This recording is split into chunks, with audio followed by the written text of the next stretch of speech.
Perfect.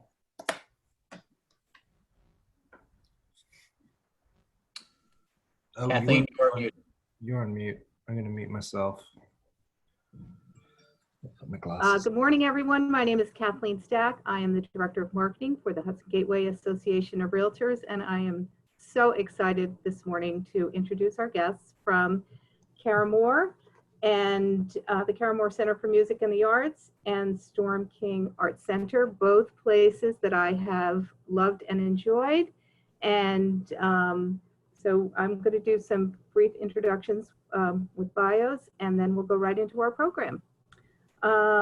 It's my pleasure. Let's see. We are all aware of the impact that COVID-19 has had on the business and real estate sectors, but wanted to take a look at how local arts and performance venues are faring during this time period. Challenges they're facing to reopen, ways they've had to pivot their summer and future programming to meet the demand for arts in our local area.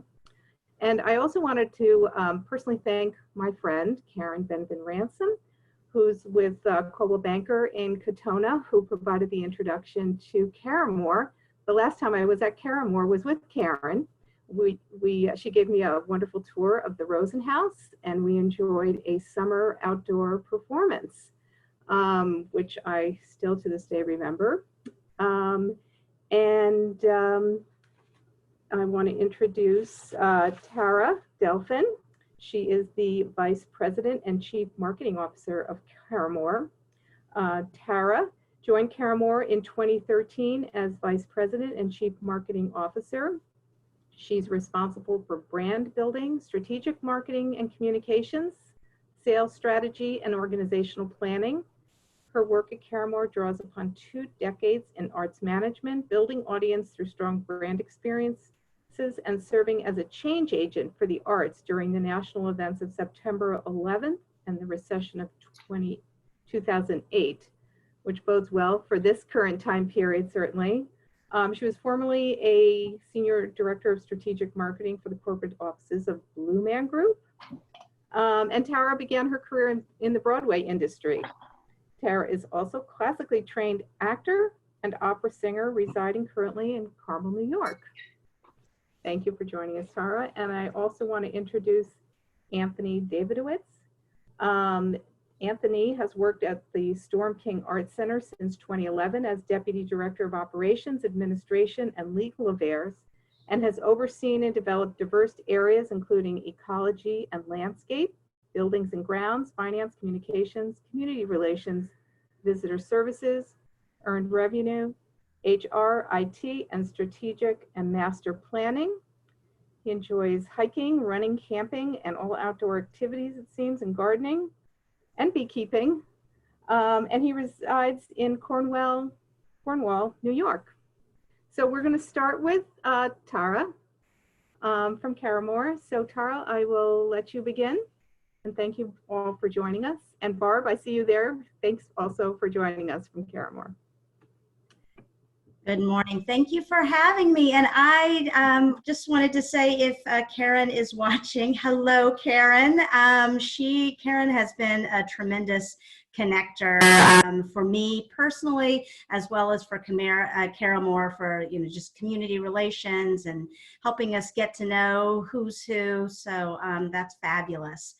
Yeah, I thought today it would be helpful for those of you who don't know about Caramore to give you a little bit of a taste of Caramore. I have lived outside of New York City for the past 10 years, and so I am still learning a lot about the lower Hudson Valley area, and Caramore has been in Katona, New York since 1940s. It was previously purchased by our founders back actually in the right before the Great Depression. So Caramore is no stranger to big changes and having to pivot. They actually bought the estate with the hopes of having their country home there and being able to premiere music for their friends, and then it became a much larger not-for-profit organization after the death of their only son. And I thought today I would share with you a little bit of some of the music that we are hoping to provide this summer, as well as kind of a glimpse onto the grounds and the estate of Carramore. And again, Carramore is in Westchester County in Katona, New York. So let me just do a quick screen share, and I'll give you a glimpse of a music performance that is coming up, and I'll talk a little more about that with you.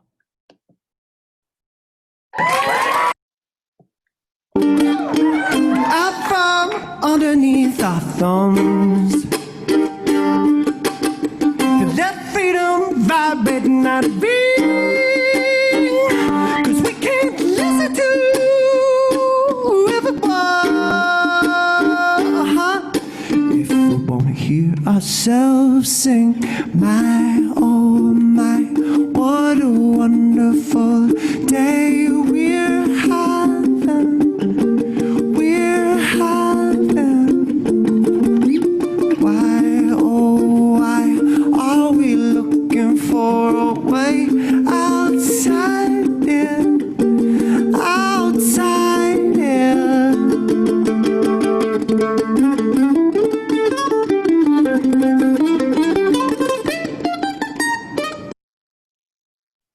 So that is Kristy Lee, and he is a very, very well-known multiple recipient of 4 Grammys, a MacArthur Genius Grant. He is a virtuosi, a mandolinist. He's a singer-songwriter. He's also, for those of you that follow American Roots music, he is a member of the group Nickel Creek and Punch Brothers.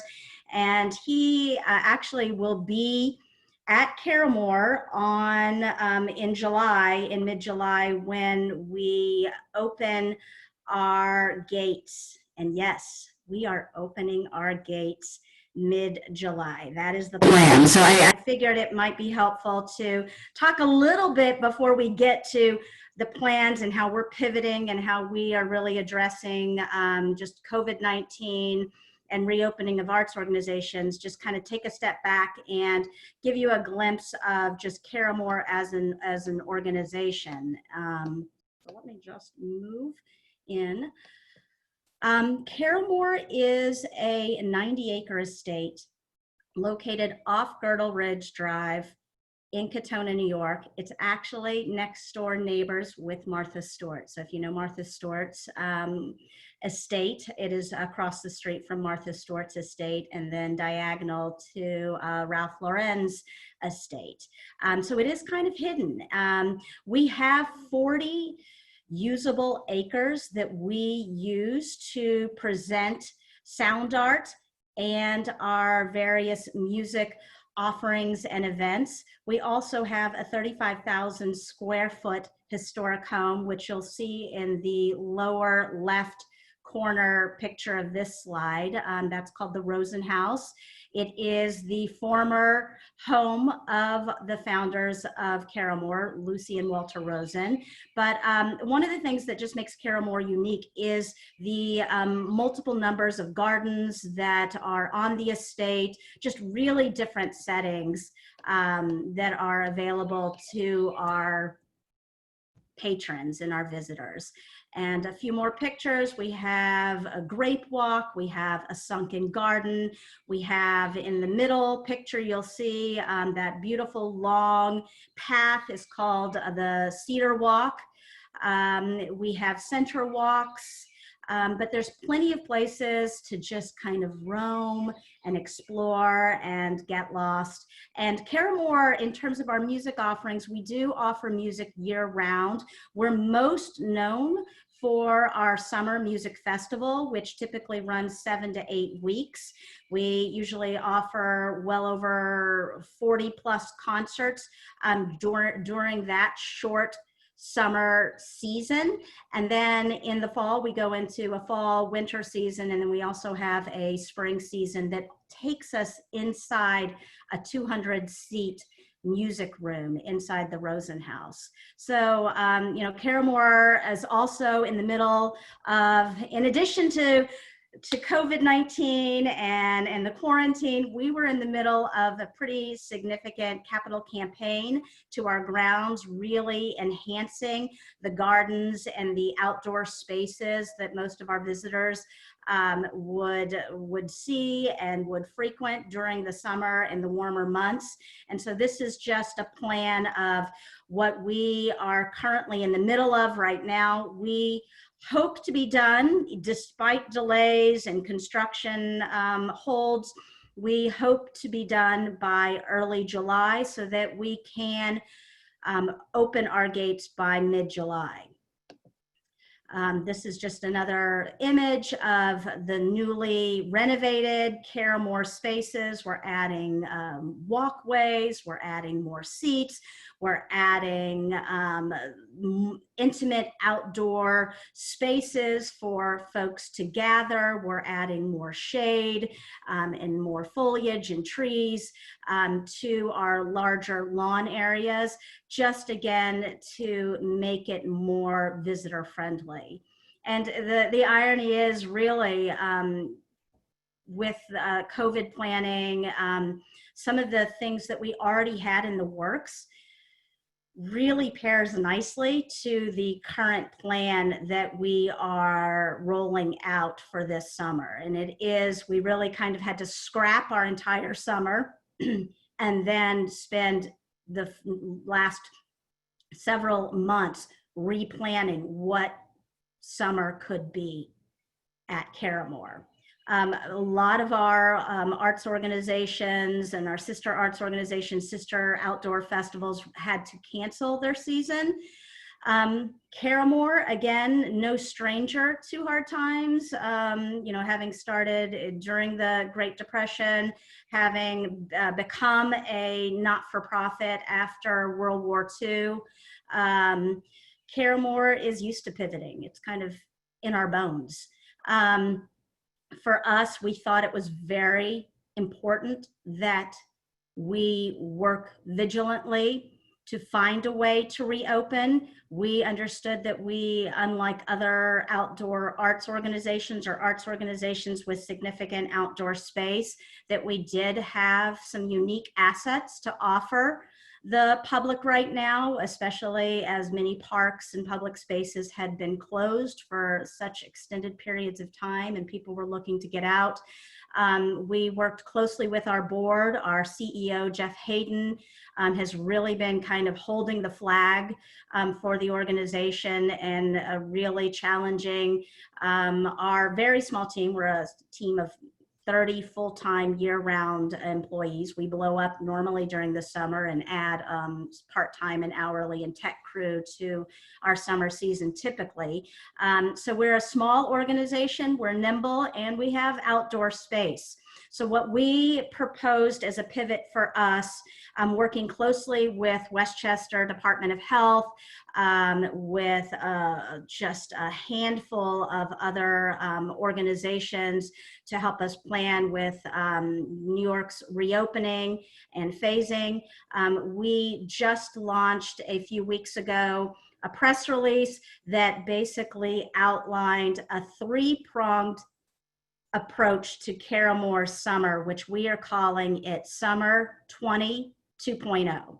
So the first part of our summer, which begins in early July, will be to use our music room.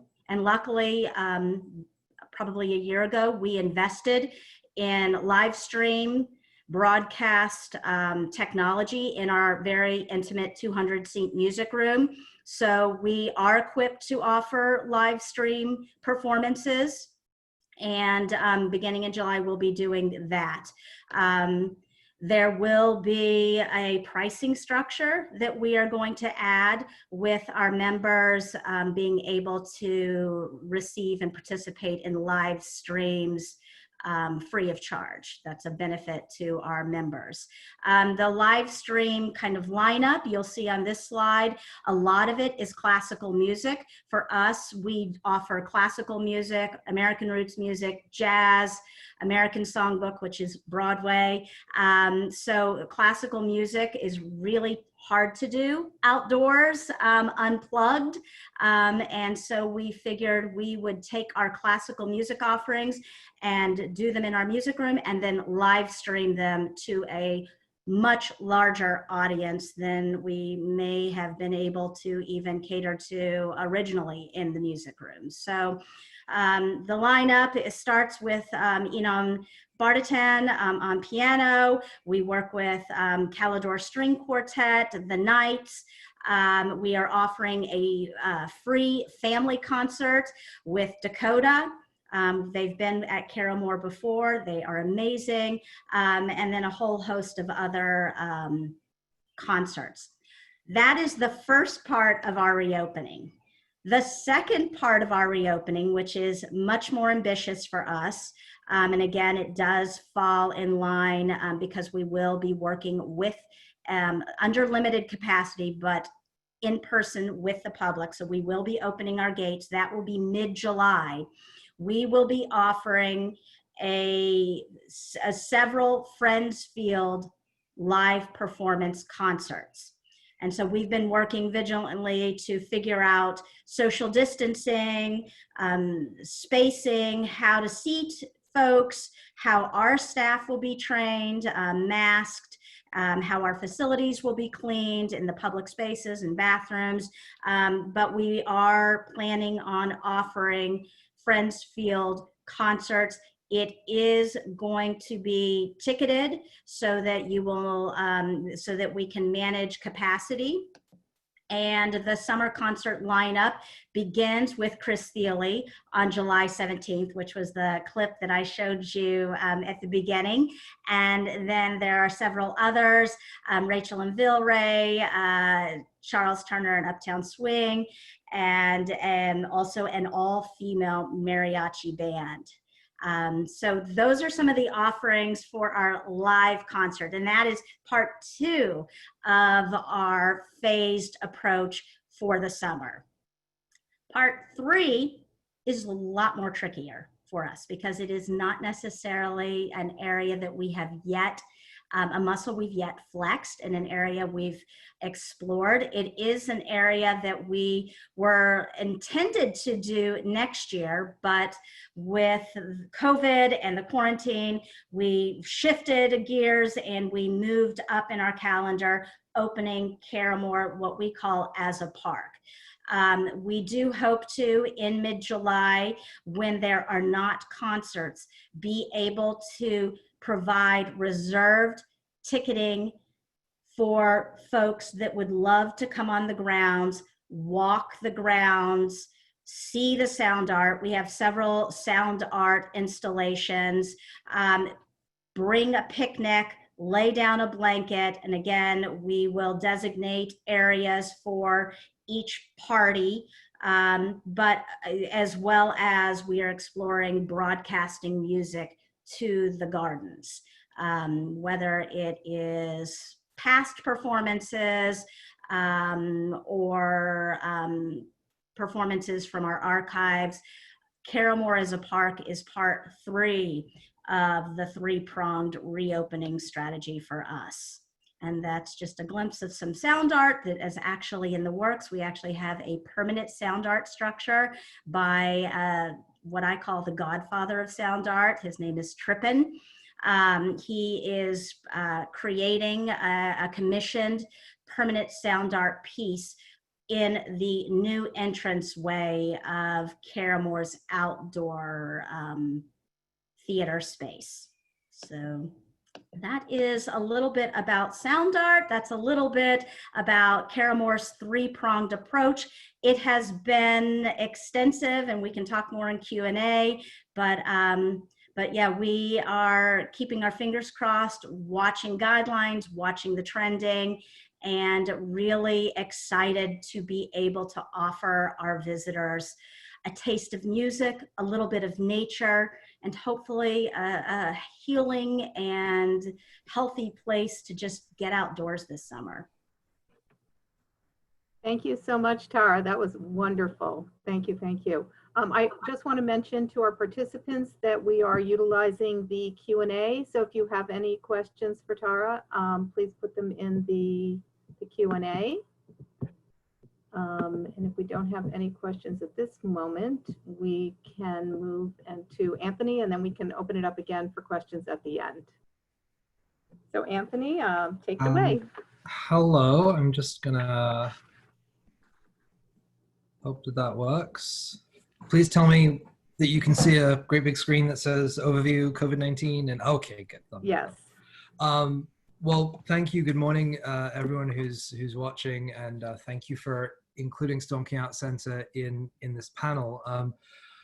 Whenever I see anything coming out of Carramore, I always have a reaction of, oh, that's so cool. I feel like the things you're doing and the way you're innovating and the way that you're changing and flexing the muscles you haven't flexed yet, I think you're just terrific.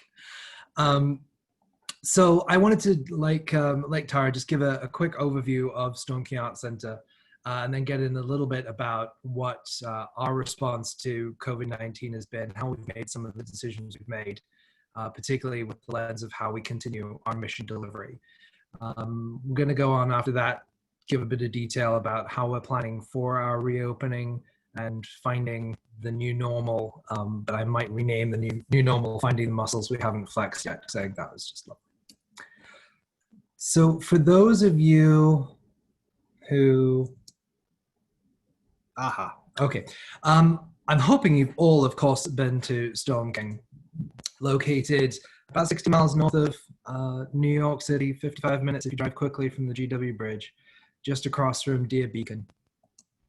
We are a 500-acre outdoor art center. We do have an historic museum building, which was the core of the initial acquisition in the 1960s. When we became this outdoor space, we expanded from 30 acres in 1960 to 500 contiguous acres now. We are concentrated on contemporary outdoor art. We really are a space where we invite self-exploration. We've got areas Anthony, I think we're having trouble with your audio. You're having trouble with my... If you can maybe get closer to your mic. I can get closer to the mic. Can you hear me at all? We're just breaking up. That's better. That's a bit better? Okay. Yes. Thank you. Let me know if I break out again, okay? You got it. Okay. So we're a space that encourages self-exploration in this huge outdoor space. It is a perfect space for social distancing. One of the issues that we've come across, which I'll go into later, is just because we think we're perfect for social distancing doesn't mean that the health authorities and the power that be think that we're perfect. Every year we have an annual exhibition which concentrates on one major artist or a group of artists. Last year, Mark Dion Follies had 13 architectural pieces that were put around the site, including a sleeping stuffed bear that was imported all the way from Scotland. The year before that, we wanted to address climate change. We feel that as a culture institution, we have a voice that we need to share and opinions that we need to stick to. Indicators united 14 different artists who each did installations, making people think, making people consider their role in climate change and what was happening as an effect of it. It was a very popular and well-reviewed exhibition.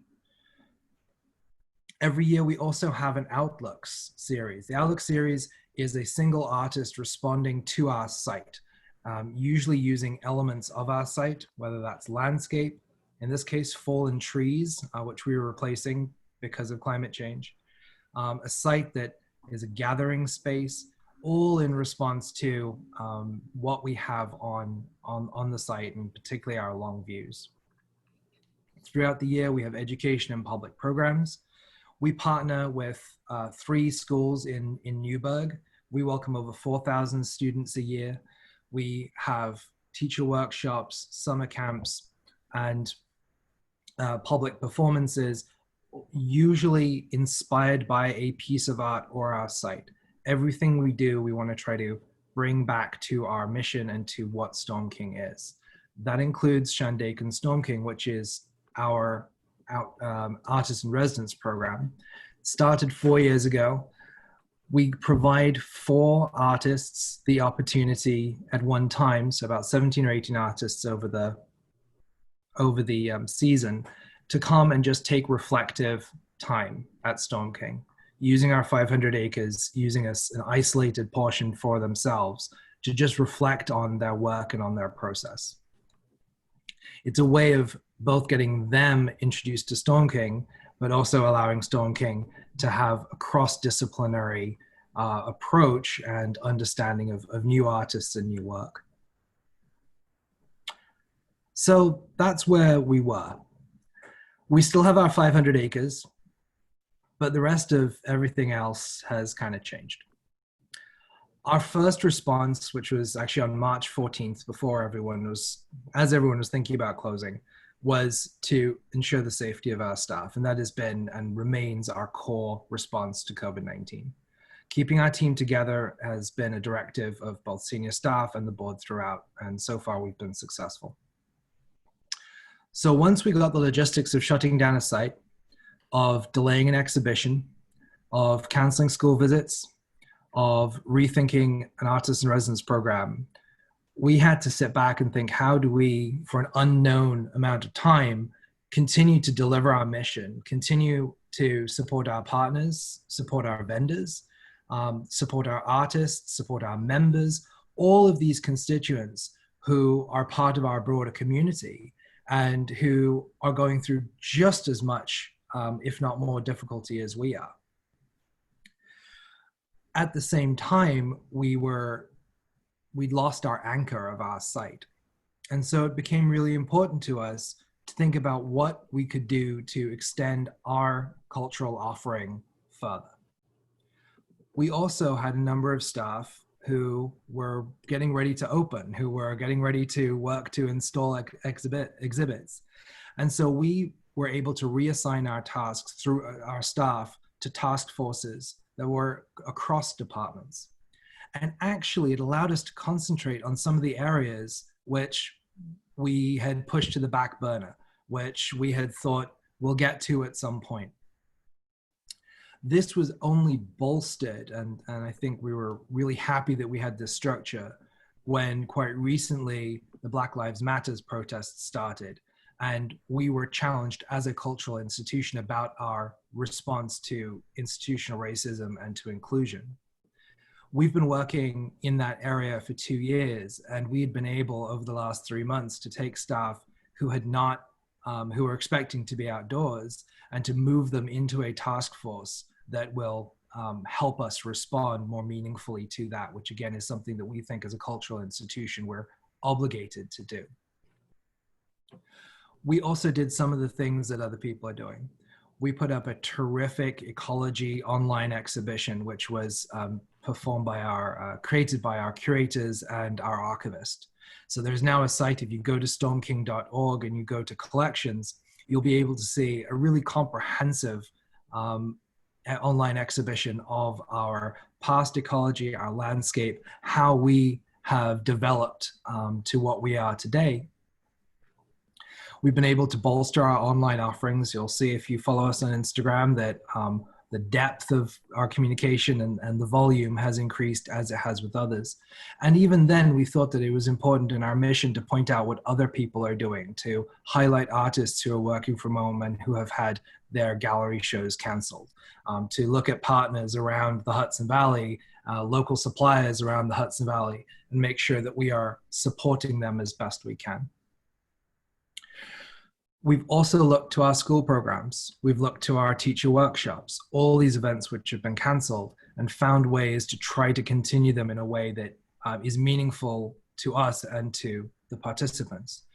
We've got our educators developing summer camp kits that will be delivered to people who are going to participate in our school camps. We've had online teacher workshops, which I think has just added another Zoom meeting for many teachers, but has been a really good way to continue art education and continue that connection to Storm King, which is something that we try to cultivate on multiple years in our partner schools.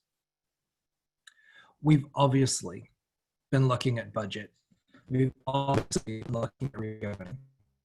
Those things are something which every single cultural institution is looking at. Our budget's been hit, as has everyone in the cultural space. And so now we're looking at how we have to limit our service delivery while maintaining our staff and maintaining our safety. Our reopening line. You're cutting out. Anthony, Yeah, can you go closer to the mic, please? I am so sorry. Our reopening planning has been a 2.5 month process. We've taken information from Asia and Europe, European cultural institutions. We've looked at what other states have done to reopen earlier than we have. And we've come up with a scoping plan that we are sharing with pretty much anyone who asks for it, as well as external, as well as an internal plan that goes to every single element of our site operations. Frustratingly, this has been developed without a great deal of direct advice or mandate or relation from New York State. Anthony, Yeah. you keep getting garbled. I'm not sure if the PowerPoint is possibly the issue. It was fine up until a minute ago. I'm just going to stop the share. Tell me if this is better. It could be a bandwidth. Much better. Okay, there we go. So pretty pictures distract from the core content. That's the lesson. Terrific. So as part of our reopening planning has been a 2-month process. Actually, only yesterday night, in the middle of the night, did New York start to release information on reopening for phase 4 for outdoor organizations, which I'm sure many people are poring over and saying that it's just not detailed enough, but they will supply information, I'm sure. All businesses, as everyone knows, have been challenged by the fact that we're opening partially. The direction and directives that are coming out sometimes are coming out a number of hours before permitted opening. In the case of bed and breakfast and hospitality, I believe they were allowed to open at midnight and the guidance was issued at 8 p.m. And so we've been trying to figure out what opening means for us. And something that as cultural consumers, I hope every one of you is aware of and tolerates, is that we have to do it for ourselves. Dear Beacon has to do it for themselves. Caramo has to do it for themselves. And comparing organizations, even in regions, let alone in different states, is disingenuous. We are concentrating on our staff and our staff safety. We're not concentrating on how many visitors we can get through the door. We're not concentrating on how many art installations we can put up. We're not concentrating on how many private events we can run in order to try to make our budget. We're concentrating on our staff safety. So our ticketing reflects that. How our amenities are rolled up reflects that. We've decided to open in 4 steps, which start at 25%. We anticipate being allowed to open at 50%, but again, we want to make sure that our staff are comfortable in the site and in the new normal that we find ourselves in. We've gone through about 120 different elements of our site amenities, everything from the bike rentals to our staff and visitor carts, to wheelchair loans, to bottle fill stations and water drinking fountains. We've thought of every single one, and I'm sure we've missed a bunch, but we've got a plan for every single drinking fountain. We've thought that from the start, we looked at a lot of industry data, and the visitors were saying that they are willing to come back to sites when they feel safe. And the way that they feel safe is to see what's being done so they can make their own judgment. It actually turns out that people aren't really concerned whether you are cleaning a surface or not. They want to know whether you're cleaning a surface or not so they can make their own judgment. So what we have done is, for all of our high touch areas, for all of our visitor amenities that are open, like a picnic table, We've got little signs that say this surface is cleaned every X hours. The surface is cleaned once a day, or this surface is not cleaned. So our outdoor picnic tables, I think it was this group who was just trying to figure out, how do you clean an outdoor wooden picnic table? The answer for us is you don't. You let nature do that. And if people want to put a picnic blanket outside, they can do that. So that will be our new normal, a new site where we have 500 acres for exploration, but where there are key choke points that we have to be really careful about. It's very hard to distance people getting out of a car in a parking space if the driver and the passenger of the other car are getting out at the same time. They're 2 feet away. So parking spots we have to block off. How do we protect our staff from visitors who want to come up and interact with them? Visitors who maybe have difficulty hearing, and a staff member talking behind a face mask is not going to help that. All of these visitor interactions, visitor experiences, staff interactions, staff experiences are things that we've been considering. We, like a number of other organizations, have been using a 70-20-10 plan. We believe that we can plan for 70%. We believe that external factors are going to be for about 2%. And then the 10% is going to be learned by doing. How are visitors responding? How are staff responding? What did we miss? What did we overprotect? At what point are our vendors, our food service, for example, going to feel comfortable in themselves, both financially and from a staff perspective, to come back to our site?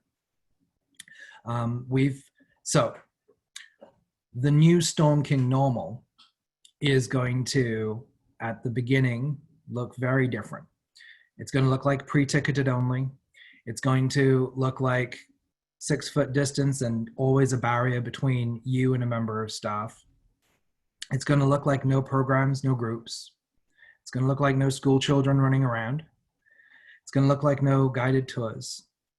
A lot of people are going to be looking at their phones more because all of our printed materials have gone online. There's going to be a lot of credit cards because there's absolutely no cash. Our food is going to be coming out of a vending machine. It's all going to be local. It's all going to be produced for Storm King, except for the Cheetos, which are my personal request, and just out of a vending machine without Cheeto. Our shop products have changed, and they're coming out of a vending machine as well. So as we feel safer, as we feel ready to develop, as the government changes, the rules change around us, we are going to be able to look at all of our lines of service offerings, all of our amenities, all of the things that people expect or have come to know about Storm King, and figure out how to turn them on as we're able, and then turn them back down if we need to. What I will leave you with is, I think, what Tara was saying as well, which I thought was so interesting. This has been, for everyone, a super challenging time. And we've all had to pivot, and we've all had to think about how we'll do things differently in the near term. What I think a lot of organizations are taking from this, though, is there are lessons that we have learned that will continue into the future. We've spent 2 months putting a pre-ticketing system together. It's not like we're going to get to 90% open and say, we're going to ditch the pre-ticketing. I personally like the idea of getting local food out of a vending machine, particularly in the 3 hours of the day when our cafe is not open. I like the idea that we've been able to expand our online offerings, that we've had teachers who we would have sent into schools, but who we've had record information about Storm King, record lesson plans that we'll be able to use in the future.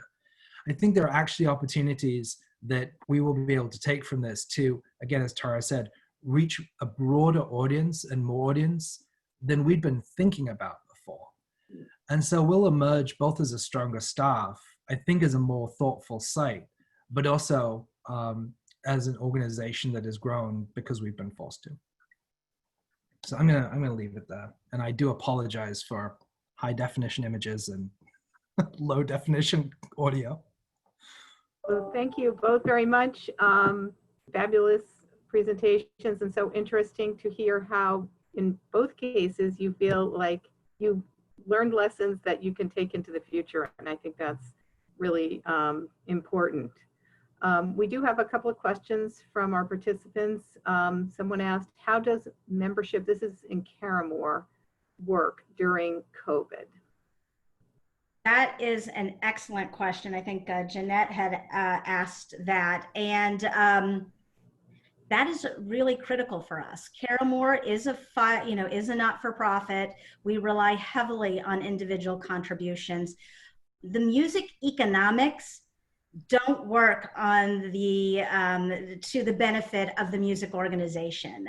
Putting on music is almost most of the time more expensive than it could ever be to make that revenue, if that makes any sense. If you've been to the opera, if you've been to the symphony, the cost of putting on a good year, putting those types of performances in front of an audience, an arts organization typically does not make money from those performances. It is very much what we call mission-based art that we put out. So we rely heavily on contributions and donors, and that includes our members. And we have a membership base annually around 900. So Jeanette, the way we're addressing membership is that we have begun a cycle. We already had members on board with certain benefits outlined. Obviously, a lot of those benefits aren't available and we can't offer them. So we have had to shift.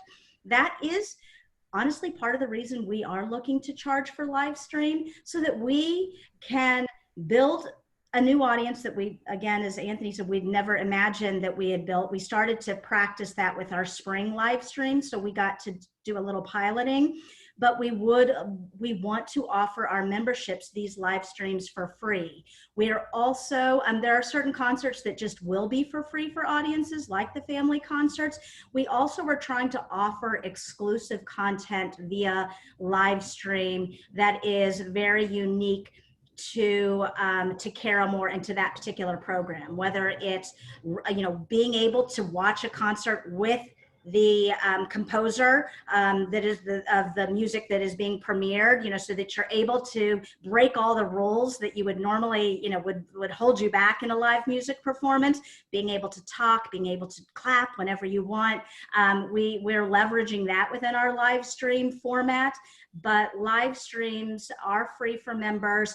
It is a concern for us. How do we retain our members, as well as how do we continue to offer benefits and really strengthen our relationship with our donor base? That is, those are questions that we're continually exploring and creating solutions around. Thank you. And I think Karen asked, for the end of the, how is the Rosen House faring? What improvements have been made since last season? I know there are tight spaces for social distancing, so. So Karen has been very involved in the Rosen House, and we have been able to recently to reactivate some of the conservation work that was already scheduled for the Rosen House. So there are certain paintings, predominant paintings in the music room, that have been able to have our conservationists work on them literally in the last couple of weeks. We have, again, last spring, we were able to install the live stream technology so that we could do what we have been doing as of this spring and throughout the summer, offering live streams via the music room. But we have been able to keep up a lot of the conservation and work within the music room. The trick really is, and I don't have an answer yet, it's the next step for us as a team is, how will fall look in a music room that only seats 200 people? I think the answer will again lie in live streams, and possibly, I'm not 100% sure, possibly allowing members to attend concerts in person. We don't know that definitively. Again, like Anthony said, the guidelines are really vague, and arts organizations are having to do what feels right. So we are exploring, how will we use the music room when the fall through spring season comes, and we do need that indoor space. Do we have any additional questions? Thank you, Tara.